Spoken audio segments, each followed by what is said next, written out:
I've been planning to talk about this for a little while, and the fact that it's still relevant frankly speaks volumes in itself, but anyway. Here we are in a golden age for superhero movies, 8 months away from a new movie featuring the Fantastic Four, the seminal superheroes of the Marvel Universe, and we've seen nothing. No posters, no trailers, no nothing.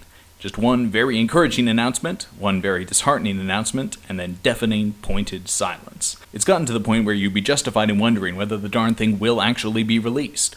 More justified perhaps than you are aware. For those familiar with superhero cinema history, or even B-movie history, this will all be old hat, so feel free to skip the next 30 seconds or so if it really bothers you that much. In 1994, Constantine Film Production, the studio holding the movie rights to the Fantastic Four, were facing the imminent prospect of their option expiring. The movie rights would revert to Marvel, who, in the days before they owned and maintained their own studio, would sell them on to someone else. The studio saw potential in the property, but currently had neither the money, nor, more to the point, the time to make a full-on movie with actual effort.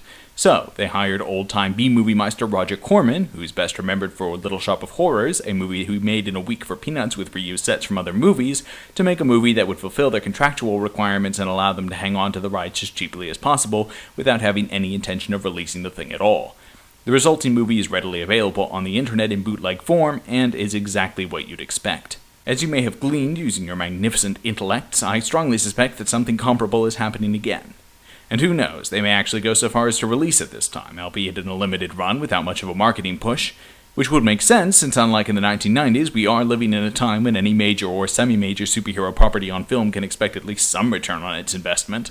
This theory would certainly explain much of what we've been seeing from that camp.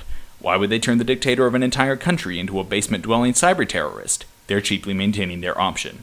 Why would they hire a little-known director who can be easily bullied by the studio? They're cheaply maintaining their option. Why would they make a Fantastic Four movie that no one hearing about it, seeing it, or even making it seems to have the slightest interest in? They're cheaply maintaining their option.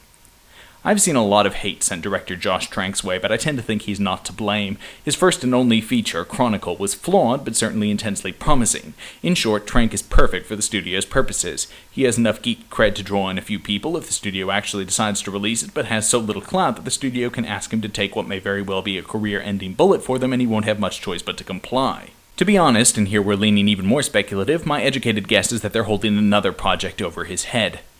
Probably Chronicle 2. And they may have promised to make it if he does this for them and additionally agrees to pretend that all of the cost-cutting measures were actually creative decisions all along. We see this happen to developers all the time in the video game industry. Hell, this even happened to Michael Bay, where the studio held his passion project to ransom until he made another Transformers movie for them, and he has hella clout. How much easier would it be to pull this stunt with an up-and-comer? The answer is despicably easy. But that is just my guess. An educated guess, but a guess. And if it isn't the case, it frankly says something even worse about what's happening behind the scenes, that the people involved have no idea what they are doing.